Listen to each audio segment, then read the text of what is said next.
So third ఫ్లోర్కి వచ్చేసామండి. ఎటు చూసినా కూడా మనకి గ్రీనరీ, ప్లెజెంట్గా ఎంతో ఒక హాయి ఫీలింగ్ కలుగుతుందనమాట. సో మన మైండ్ ఎప్పుడు కూడా ఫ్రెష్గా ఉంటే మనం చేసే పనిలో అన్నది క్వాలిటీ కూడా ఉంటుంది కదా, అది 100% నిజమండి. సో దానికి తగ్గట్టుగానే ఇక్కడ చాలా ప్లెజెంట్ అండ్ బ్యూటిఫుల్ అరోమా తోటి మొత్తం మనకి ఆఫీస్ అంతా కూడా కనిపిస్తుంది అని చెప్పాలి. సో ఇక్కడ వచ్చేసరికి మనకి కాన్ఫరెన్స్ రూమ్స్ ఉన్నాయండి, కాన్ఫరెన్స్ హాల్స్ అనమాట ఇవన్నీ కూడా ఈ ఫ్లోర్లో ముఖ్యంగా. ఎస్, అండ్ ఇక్కడ చూస్తున్నారు కదా, very spacious big conference hall. Okay, so main మనకి అక్రిడేషన్స్ అండ్ మెంబర్షిప్స్ అన్నది ఒక సంస్థకి చాలా చాలా ఇంపార్టెంట్. సో వీసోర్స్కి ఏంటంటే కొన్ని సంస్థలతోటి టైఅప్ అయి ఉందన్నమాట. సో ఈటీఎస్ చూసుకున్నట్లయితే మనకి జిఆర్ఈ టోఫెల్ రాస్తుంటారు కదా స్టూడెంట్స్, సో దానికి సంబంధించిన ఆర్గనైజేషన్ అనమాట అది. సో దాంట్లో కూడా మెంబర్షిప్ ఉందంట వీసోర్స్ వాళ్ళకి. సో ఇంకా నఫ్సా, వరల్డ్స్ లార్జెస్ట్ ఇంటర్నేషనల్ అసోసియేషన్ అండి. సో ఇందులో కూడా మెంబర్షిప్, ఇది చాలా ప్రెస్టీజియస్ అనమాట, ఇందులో కూడా మెంబర్షిప్ పొందారు వీళ్ళు. సో దీంతో పాటుగా ఇంకా ఈఏఐ అంటే European association for international education, so వీళ్ళతో పాటు. సో అందుకని మనకి మొత్తం అంతా కూడా టైర్ 1 యూనివర్సిటీస్లో ఎడ్యుకేషన్ అనేది పాసిబుల్ అవుతుందన్నమాట.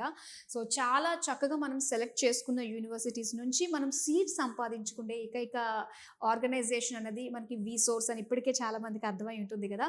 సో ఇది మాత్రమే కాదండి, అండ్ ముఖ్యంగా ఇక్కడ ఏదైతే మనకి ఎంప్లాయీస్ ఉన్నారో, సో ఇందాక మనం చూసాం కదా అండి సెకండ్ ఫ్లోర్లో బ్యాక్ ఎండ్ ఎంప్లాయీస్ ఉన్నారు. సో మొత్తం అంతా కూడా వాళ్ళకి అంటే ఒక్కొక్క పర్సన్ కూడా ఏంటంటే ఒక 500 వీసాస్ని చూసిన వాళ్ళు అనమాట. అంటే అంత ఎక్స్పీరియన్స్ ఉంది వాళ్ళకి.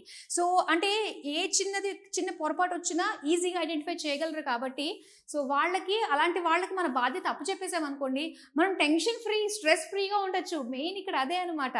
సో ఏదైనా వీసాస్ ప్రాసెస్ అయిందనుకోండి, జస్ట్ అంటే మ్యాక్సిమం అంటే వీళ్ళు 1 మంత్ టైం పెడతారంట. సో కానీ 15 డేస్ లోపలనే వాళ్ళ టార్గెట్ని ఫుల్ఫిల్ చేసేస్తారు. అంటే 15 డేస్లోనే మన వీసా మన చేతికి వచ్చేస్తుందండి. ఎంత తక్కువ టైం నిజంగా, అంటే ప్లాన్ చేసేసుకోవచ్చు అనమాట. మంచి ముహూర్తం కూడా మనం పెట్టించేసుకోవచ్చు మనం ఫారెన్ వెళ్ళడానికి, అంత ఈజీగా మనకి ఇక్కడ అయిపోతుంది. అటు మనం లోన్స్ చూసుకున్న, ఎడ్యుకేషన్ లోన్స్ చూసుకున్నా, దాంతోపాటు మనము స్కాలర్షిప్స్ చూసుకున్నా, సో చాలా చాలా చాలా కంఫర్టబుల్గా మనం ఇవన్నీ పొందుతూనే మన ఎడ్యుకేషన్, మన ఏదైతే గోల్ ఉందో దాన్ని మీద ఫోకస్ చేయగలం. ఎస్, ఇప్పుడు నా వెనక మీరు చూస్తున్నారు కదా. సో ఎస్, మనం ఫస్ట్ నుంచి వద్దామండి. ఇక్కడ VSource education consultancy private limited. So ఇది వచ్చేసరికి మెయిన్ ఎంబీబీఎస్కి అనమాట. అండ్ నెక్స్ట్ ఓవర్సీస్ కన్సల్టెన్స్ వచ్చేసరికి మనకి అబ్రాడ్లో మాస్టర్స్ చేయడానికి ఇది. అండ్ ఇంకోటి వీసోర్స్ ఫిన్టెక్ మనం చూసుకున్నట్లయితే ఇది మనకి ఎడ్యుకేషన్ లోన్స్కి సంబంధించి, అండ్ అబ్రాడ్లో మనకి food, accommodation and even flight charges వీటన్నిటికి సంబంధించి కూడా మనకి ఫిన్టెక్ క్రాప్ అనేది మనకి హెల్ప్ చేస్తుంది అనమాట. సో ఓవరాల్ కంప్లీట్ సర్కిల్ అండి వీసోర్స్కి వచ్చామంటే. సో ఎక్కడా కూడా అరే ఇది లోటుగా ఉందే అని అనడానికి ఏదీ లేదు. సో మీరు డ్రీమ్ తోటి రండి, దాన్ని ఫుల్ఫిల్ చేసే బాధ్యత వీసోర్స్ తీసుకుంటుంది.